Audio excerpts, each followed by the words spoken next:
Hi hello friends, welcome back. Premam സീരീസിൻ്റെ എല്ലാ എപ്പിസോഡും ഞാൻ ഈ ഒരു ചാനലിൽ അപ്ലോഡ് ചെയ്യാറുണ്ട്. അപ്പോൾ നിങ്ങൾക്ക് ഈ ഒരു ചാനൽ ഇഷ്ടമാവുകയാണെങ്കിൽ സബ്സ്ക്രൈബ് ചെയ്യാനും സപ്പോർട്ട് ചെയ്യാനും മറക്കല്ലേ കേട്ടോ. ഭൈരവിൻ്റെ പെട്ടെന്നുള്ള പ്രതികരണത്തിൽ അഞ്ജലി ഭയന്നുപോയി. അവൾ പേടിയോടെ കരയാൻ തുടങ്ങി. അതും കൂടി കണ്ടതോടെ അവൻ്റെ ക്ഷമ പൂർണ്ണമായും നഷ്ടപ്പെട്ടിരുന്നു. പിന്നെ നിങ്ങളൊക്കെ എന്തിനാ ഇങ്ങോട്ടേക്ക് വന്നത്? അവൾ വേദനയോടെ ചോദിച്ചു. എനിക്കറിയേണ്ടത് 5 വർഷം മുൻപ് നടന്ന ആ കാര്യത്തെക്കുറിച്ച് തന്നെയാണ്. അന്ന് നീ നീലിമയ്ക്ക് മയക്കുമരുന്ന് കൊടുത്തു. അതിനുശേഷം നീ അവളെ ആരുടെ മുറിയിലേക്കാണ് കൊണ്ടുപോയത്? ഭൈരവ് ദേഷ്യത്തിൽ ചോദിച്ചു. ഭൈരവ്, അറിയാത്ത കാര്യം ഞാൻ എങ്ങനെയാ പറയുക? അഞ്ജലി നിസ്സഹായയോടെ അവനെ നോക്കി പറഞ്ഞു. താൻ ഇപ്പോൾ ഹോസ്പിറ്റലിലാണ്. അച്ഛൻ്റെ ഗാർഡ്സും പുറത്തുണ്ട്. ഇപ്പോൾ ഭൈരവിനെ പേടിക്കേണ്ട കാര്യമില്ലെന്ന് അഞ്ജലിക്ക് തോന്നി. എന്താ അഞ്ജലി ഇത്? നിനക്ക് മരിക്കാൻ അത്രയ്ക്ക് ഇഷ്ടമാണോ മോളെ? ഭൈരവ് ചോദിച്ചു. എനിക്കറിയില്ലെന്ന് ഞാൻ നിന്നോട് പറഞ്ഞു കഴിഞ്ഞു ഭൈരവ്. നീ എന്നെ കൊല്ലുമെന്ന് ഭീഷണിപ്പെടുത്തിയാലും അതിനുത്തരം തരാനൊന്നും എനിക്കാവില്ല, അവൾ തറപ്പിച്ചു പറഞ്ഞു. ഭൈരവ് ദേഷ്യത്തിൽ അവളുടെ തോളിൽ ശക്തമായി പിടിച്ചു. അപ്പോ നീ ഉത്തരം പറയില്ലല്ലേ? അവൻ അവളോട് അലറി. അവൾ പ്രതിരോധിക്കാൻ ശ്രമിച്ചെങ്കിലും ഭൈരവിന്റെ ശക്തിക്ക് മുൻപിൽ അവൾക്ക് ഒന്നും തന്നെ ചെയ്യാൻ സാധിച്ചില്ല. പെട്ടെന്ന് ഭൈരവ് തന്റെ തോക്കെടുത്ത് പുറത്തേക്കെടുത്തു. അവസാനമായിട്ട് ഞാൻ ചോദിക്കുകയാണ്, പറയണോ വേണ്ടോ എന്ന് നീ തീരുമാനിക്കൂ. ഇനി എന്തൊക്കെ ചെയ്തിട്ടും രക്ഷയില്ലെന്ന് അവൾക്ക് ഉറപ്പായിരുന്നു. മുന്നിൽ നിൽക്കുന്നത് അത്രമാത്രം ക്രൂരനാണെന്ന് അവൾക്കറിയാമായിരുന്നു. അഞ്ജലി പറയുന്നത്, എനിക്ക് തെറ്റുപറ്റിപ്പോയി. ഇനിയും എന്നെ ഇങ്ങനെ ഉപദ്രവിക്കരുത്. ഞാൻ എല്ലാം പറയാം പ്ലീസ്, അവൾ പരിഭ്രമത്തോടെ പറഞ്ഞു. അവൾക്ക് ശരിക്കും പേടി തോന്നി. കാരണം അവൾക്ക് ശ്വാസം മുട്ടി തുടങ്ങിയിരുന്നു. എന്നാൽ അതിനിടയിലും അന്ന് സംഭവിച്ച കാര്യമെല്ലാം തന്നെ അവൾ പറഞ്ഞു. പക്ഷേ അതിൽ കൂടുതലായി ഒന്നും തന്നെ ഉണ്ടായിരുന്നില്ല. തനിക്ക് വേണ്ടത് കിട്ടാതായപ്പോൾ ഭൈരവിന് ആ തോക്ക് അഞ്ജലിയുടെ നെറ്റത്തേക്ക് ചേർത്ത് വെച്ചു. എനിക്കറിയേണ്ടത് നീലിമയുടെ മുറിയിൽ ആരായിരുന്നു എന്ന് മാത്രമാണ്. ഇനി ആ പേര് മാത്രം നീ പറഞ്ഞാൽ മതി. ഭൈരവളെ ക്രുദ്ധമായി നോക്കിക്കൊണ്ട് തന്നെ പറഞ്ഞു. ആ വിശ്വ ഫാമിലിയിലെ കിരണിനെ ആ കോറിഡോറിൽ കണ്ടിരുന്നു എന്ന് ഞാൻ നീലിമയെ നശിപ്പിക്കാൻ വേണ്ടി ഏർപ്പാട് ചെയ്ത ആള് പറഞ്ഞിരുന്നു. ഞാൻ അതൊന്നും നേരിട്ട് കണ്ടിട്ടില്ല, എനിക്കൊന്നും അറിയില്ല. വിശ്വ ഫാമിലി എന്നൊക്കെ കേട്ടപ്പോൾ തന്നെ എനിക്ക് പേടിയായി. അത് വേറെ ആരോടും പറയരുതെന്ന് പറഞ്ഞ് ഞാൻ കൂടുതൽ പണം കൊടുത്ത് ഞാൻ പിന്നെ അയാളെ ഒഴിവാക്കി, അവൾ പറഞ്ഞു. അത് കേട്ടതോടുകൂടി തന്നെ ഭൈരവ് ഒന്ന് ഞെട്ടി. അഞ്ജലി കൂപ്പ് കൈകളോടെ തുടർന്നു. ഭൈരവ്, സത്യമായിട്ടും എനിക്കറിയുന്നതെല്ലാം തന്നെ ഞാൻ നിന്നോട് പറഞ്ഞു. ഇതിൽ കൂടുതൽ ഒന്നും തന്നെ എനിക്കറിയില്ല. ഇനിയൊന്നും ഞാൻ ഒളിപ്പിച്ചു വെച്ചിട്ടുമില്ല. അവളുടെ സ്വരം തളർന്നിരുന്നു. ഇതെല്ലാം ഇങ്ങനെയാകുമെന്ന് ഒരിക്കലും ഭൈരവ് കരുതിയിരുന്നില്ല. ശരി അഞ്ജലി, ഇപ്പോൾ ഞാൻ നിന്നെ വെറുതെ വിടുന്നു. ഞാൻ ഇതിന്റെ മുഴുവൻ സത്യവും കണ്ടെത്തും. അന്ന് നിനക്ക് ഇതിനെക്കുറിച്ച് കൂടുതൽ എന്തെങ്കിലും അറിവുണ്ടെന്നെങ്ങാനും ഞാൻ അറിഞ്ഞാൽ പിന്നെ നീ ഈ ലോകത്തുണ്ടാവില്ല. അത് നിന്റെ മനസ്സിൽ കുറിച്ചിട്ടോ. ഞാനിത് വെറുതെ പറയുന്നതൊന്നുമല്ല. നമ്മൾ തമ്മിൽ ഇനിയും കണ്ടുമുട്ടാതിരിക്കാൻ വേണ്ടിയിട്ട് നീ ആത്മാർത്ഥമായിട്ട് എന്നെ പ്രാർത്ഥിച്ചോ. അവൻ അവളെ ഭീഷണിപ്പെടുത്തി. നീ എന്നെ വിശ്വസിക്ക്, ഞാൻ പറയുന്നതൊക്കെ സത്യമാണ് ഭൈരവ്, അവൾ അപേക്ഷിച്ചു.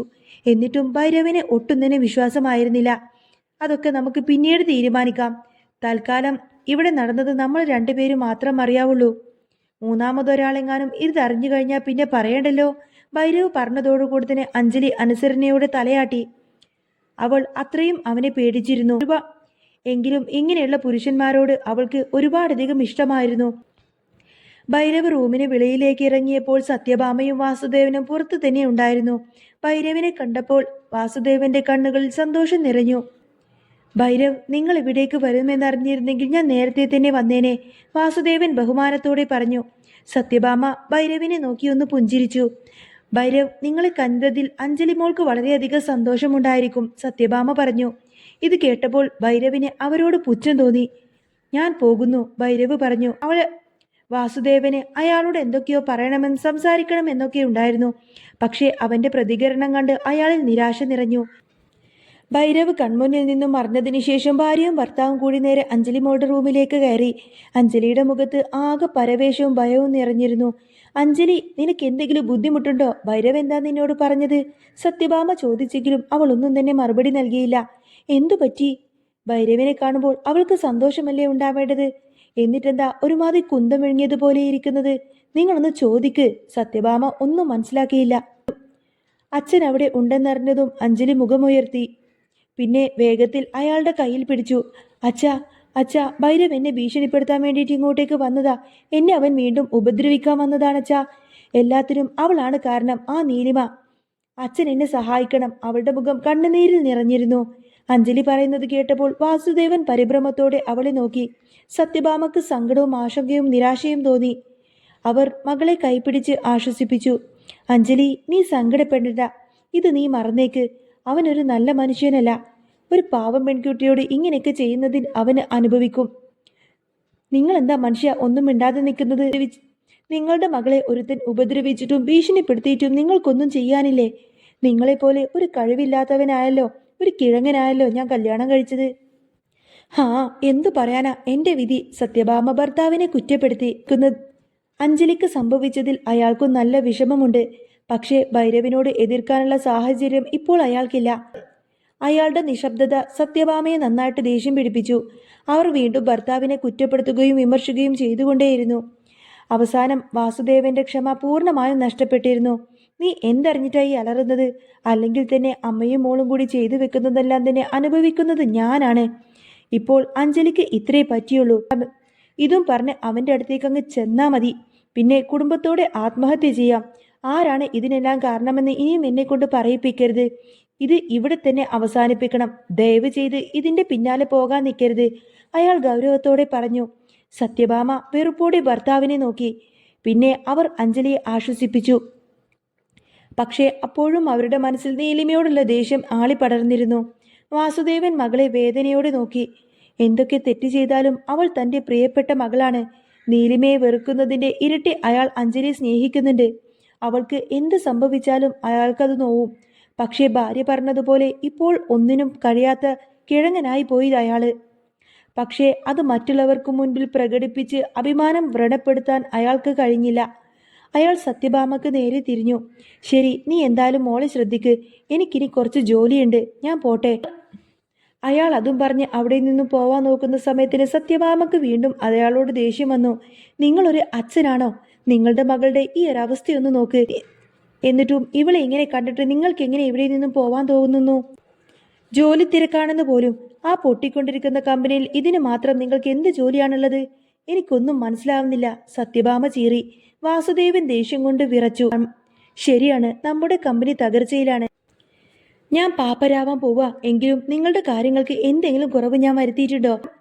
നിന്റെ ആഡംബരങ്ങൾക്കെല്ലാം ഞാൻ പൈസ തന്നിട്ടില്ലേ? നീ പറയുന്നത് പോലെയൊക്കെ തുള്ളി നടന്ന് പലയിടത്തും ഞാനല്ലാതായിട്ടില്ലേ?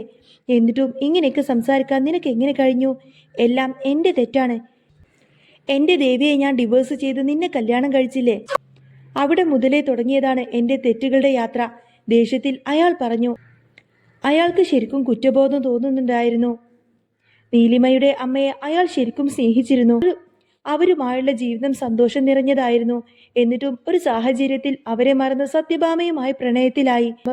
പിന്നീടുണ്ടായ സംഭവങ്ങളെല്ലാം അയാൾ ഓർത്തു. അവസാനം സ്വന്തം ജീവിതം തന്നെ നശിപ്പിച്ചു. ഒരിക്കൽ കൂടി ദൈവം അവസരം തന്നിരുന്നു എങ്കിൽ ചെയ്ത തെറ്റുകളെല്ലാം തന്നെ തിരുത്താമായിരുന്നു എന്ന് അയാൾ ചിന്തിച്ചു. പക്ഷേ ഇനി അത് ആഗ്രഹിക്കാൻ പോലും അയാൾക്ക് അർഹതയില്ല. അയാൾ നിരാശയോടെ ചിന്തിച്ചു. നിങ്ങളൊരു ദുഷ്ടനാണ്. അല്ലെങ്കിൽ എന്നോട് ഇങ്ങനെയൊക്കെ പറയുമോ? നിങ്ങൾ മനസാക്ഷിയില്ലാത്തവനാണ്. ഇനി ഒരു വട്ടം പോലും ഇതുപോലെ പറയരുത്. അങ്ങനെയുണ്ടായാൽ നിങ്ങളുടെ കള്ളത്തരമെല്ലാം തന്നെ ഞാൻ എല്ലാവരോടും വിളിച്ചു പറയും. അവൾ പൊട്ടിത്തെറിച്ചു. വാസുദേവൻ സ്തബ്ധനായി നിന്നുപോയി. അഞ്ജലിയുടെ അവസ്ഥയും മറിച്ചായിരുന്നില്ല.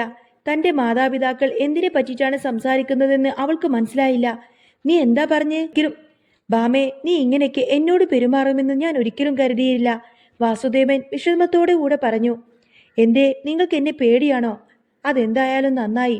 ഇനി ഇതുപോലെ എന്തെങ്കിലും സംസാരിക്കുമ്പോൾ ഈ ഒരു കാര്യം കൂടെ ഓർക്കണം. അല്ലെങ്കിൽ ഈ സത്യഭാമ ആരാണെന്ന് നിങ്ങൾ ശരിക്കും മനസ്സിലാക്കും. സത്യഭാമ അയാളെ ഭീഷണിപ്പെടുത്തി. വാസുദേവൻ മുഷ്ടി ചുരുട്ടിക്കൊണ്ട് തന്നെ തന്റെ ഭാര്യയെ ദേഷ്യത്തിൽ നോക്കി.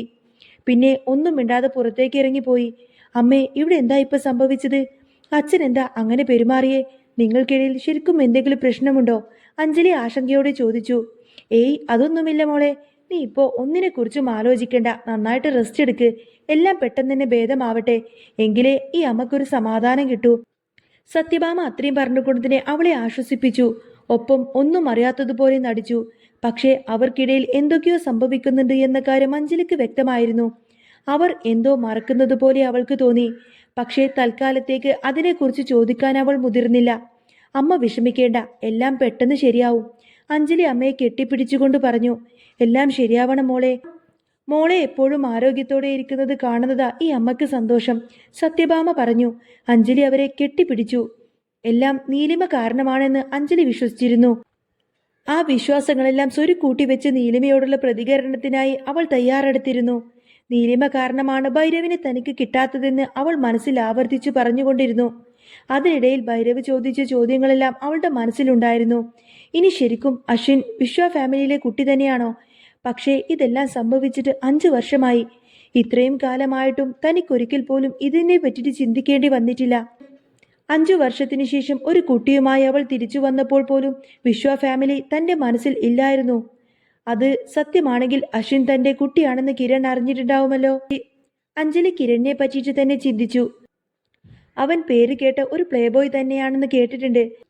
അപ്പോ ഒരു രാത്രി മാത്രം കൂടെ ഉണ്ടായിരുന്ന നീലിമയെ അവൻ എന്തിനു ഓർക്കാനാണ്? നീലിമയുടെ ജീവിതം എങ്ങും നശിച്ചു പോവുകയുള്ളൂ. നീലിമയുടെ ജീവിതം എങ്ങും എത്താതെ നശിച്ചു പോവുകയേയുള്ളൂ. ആ ചിന്തയിൽ അഞ്ജലിയുടെ കണ്ണുകൾ ക്രൂരമായി തിളങ്ങി. ഒപ്പം അവൾ മനസ്സിൽ പല പദ്ധതികളും ആസൂത്രണം ചെയ്തു. ഇതേ സമയം അതേ ഹോസ്പിറ്റലിൽ തന്നെയാണ് നീലിമ തന്റെ ഗൈനക്കോളജിസ്റ്റിനെ കാണാനെത്തിയത്. വരാന്തയിലൂടെ മുന്നോട്ട് നടക്കുമ്പോൾ അവൾ വാസുദേവനെ കണ്ടു. അയാളെ അവിടെ കണ്ടതും അവൾ ഒന്ന് ഞെട്ടി. നീലിമയെ അവിടെ കണ്ട് വാസുദേവനും ഒന്ന് ഞെട്ടിയിരുന്നു. പക്ഷേ പരസ്പരം ഒന്നും മിണ്ടാതെ അവർ മുഖാമുഖം നോക്കി നിന്നു. അയാൾ നല്ലതുപോലെ ക്ഷീണിച്ചതായി അവൾക്ക് തോന്നിയിരുന്നു. ഇപ്പോ കുറച്ച് മാസങ്ങൾ കൊണ്ട് 10 വയസ്സെങ്കിലും കൂടിയതുപോലെയായിട്ടുണ്ട്. കാരണം അയാളുടെ ഈ അവസ്ഥയ്ക്ക് സത്യഭാമ ആയിരിക്കും കാരണമെന്ന് നീലിമ ചിന്തിച്ചു. നീലിമയുടെ മുഖത്ത് സഹതാപം നിറഞ്ഞിരുന്നു. നീ എന്താ ഇവിടെ? അയാൾ മൃദുവായി ചോദിച്ചു. പക്ഷേ പെട്ടെന്നാണ് കുറച്ചു മുൻപ് സംഭവിച്ച കാര്യങ്ങൾ അയാൾക്ക് ഓർമ്മ വന്നത്. ഭൈരവിന്റെ ആ ഒരു ഭീഷണിയും അഞ്ജലിയുടെ ഇപ്പോഴത്തെ അവസ്ഥയും. അങ്ങനെയാണെങ്കിൽ ഇതിനെല്ലാം പിന്നിൽ നീലിമ തന്നെയായിരിക്കുമോ? ആ ചിന്തയിൽ അയാളുടെ മനം തണുത്തുറഞ്ഞു. പക്ഷേ ഈ കാര്യങ്ങളൊന്നും നീലിമക്കറിയില്ലല്ലോ. അച്ഛന്റെ ചോദ്യം കേട്ടപ്പോൾ അവൾ അത് തന്നോടുള്ള കരുതലായി കണക്കാക്കി അവളുടെ ഹൃദയം ഒരു നിമിഷത്തേക്ക് സന്തോഷിച്ചു. ഞാൻ മന്ത്ലി ചെക്കപ്പിന് വേണ്ടി വന്നതാണ്, ഗൈനക്കോളജിസ്റ്റിനെ കാണാൻ, അവൾ പറഞ്ഞു. ഗൈനക്കോളജിസ്റ്റിനെയോ? അയാൾ അത്ഭുതത്തോടെ ചോദിച്ചു. അയാൾക്ക് അവൾ പറഞ്ഞത് വിശ്വസിക്കാൻ പോലും ആയില്ല. എങ്കിലും അതിനെക്കുറിച്ച് സംസാരിക്കാനോ വഴക്ക് കൂടാനോ അയാൾക്ക് താല്പര്യമുണ്ടായിരുന്നില്ല. അയാൾ എല്ലാം കൊണ്ടും തീർത്തും അവശനായിരുന്നു. അച്ഛൻ ഇവിടെ കാണുമെന്ന് ഞാൻ പ്രതീക്ഷിച്ചില്ല. എന്തുപറ്റി? സുഖമില്ലേ? നീലിമ ചോദിച്ചു. അപ്പോഴാണ് അയാൾക്ക് പിന്നിലുള്ള ഗാർഡ്സിനെ അവർ കണ്ടത്. അപ്പോൾ തന്നെ അഞ്ജലിയോ അല്ലെങ്കിൽ സത്യഭാമയോ ഹോസ്പിറ്റലിൽ അഡ്മിറ്റ് ആയിട്ടുണ്ട് എന്നുള്ള കാര്യം അവൾക്ക് തോന്നി. പിന്നെ അവൾ ഒന്നും തന്നെ ചോദിച്ചില്ല. എന്നാൽ ശരി അച്ഛാ, ഞാൻ പോട്ടെ. എൻ്റെ ടോക്കൺ ആയിട്ടുണ്ടാവും.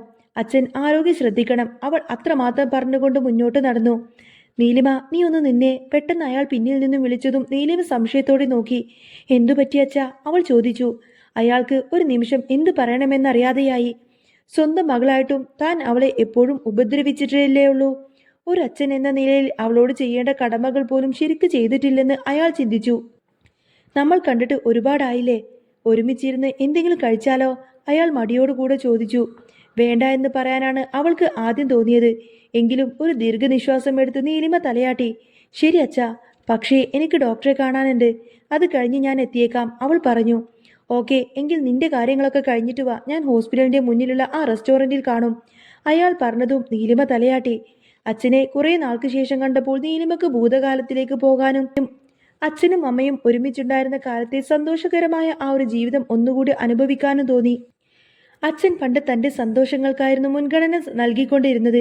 അതിനുവേണ്ടി അദ്ദേഹം എന്തും ചെയ്യും. എന്നാൽ സത്യഭാമ എന്ന സ്ത്രീ അച്ഛന്റെ ജീവിതത്തിലേക്ക് വന്നതോടുകൂടെ എല്ലാം മാറി. തന്റെ ജീവിതവും ഇരുട്ടിലായി. പതിയെ വേദനിക്കുന്ന ഓർമ്മകൾ അവളുടെ മനസ്സിൽ നിറഞ്ഞു. ഡോക്ടറെ കണ്ടതിനു ശേഷം അവൾ പുറത്തിറങ്ങി. അപ്പോഴാണ് ഹോസ്പിറ്റലിന്റെ കോമ്പൗണ്ടിൽ നിന്നും ഭൈരവിന്റെ കാർ പുറത്തേക്ക് പോകുന്നത് നീലിമ കണ്ടത്. അവളും പിന്നാലെ ചെന്നു. എങ്കിലും ഭൈരവ് അവളെ ശ്രദ്ധിച്ചില്ല. ഈ ഭൈരവ് എന്താ ഇവിടെ? ഈ ഹോസ്പിറ്റലിൽ എന്താ ഇവന് കാര്യം? അവൾ ചിന്തിച്ചു. അതിനുശേഷം അവൾ നേരെ വാസുദേവൻ പറഞ്ഞ റെസ്റ്റോറന്റിലേക്ക് പോയി. അവളെ കണ്ടതും അയാൾ കൈ ഉയർത്തി പുഞ്ചിരിയോടെ അകത്തേക്ക് വരാൻ ആംഗ്യം കാണിച്ചു. അവൾക്ക് ഒരുപാട് സന്തോഷവും അതുപോലെ തന്നെ സങ്കടവും തോന്നി. നീലിമയ്ക്ക് ഇഷ്ടപ്പെട്ട ഭക്ഷണമെല്ലാം തന്നെ വാസുദേവൻ ഓർഡർ ചെയ്തിരുന്നു. അതും കൂടി കണ്ടപ്പോൾ അവളുടെ കണ്ണുനീർ തടഞ്ഞു വെക്കാൻ അവൾക്ക് സാധിച്ചില്ല. കണ്ണുകൾ അമർത്തി തുടക്കുന്നതിൽ തന്നെ അവൾ പുഞ്ചിരിച്ചു. താങ്ക് യു അച്ഛ. അവളുടെ ഹൃദയം നിറഞ്ഞ ആ ഒരു വിളിയിൽ വാസുദേവന്റെ നെഞ്ചു പിടഞ്ഞു. പക്ഷേ തന്റെ ഈ മോളോട് താൻ എത്രമാത്രം ക്രൂരതകൾ ചെയ്തിട്ടുണ്ട്.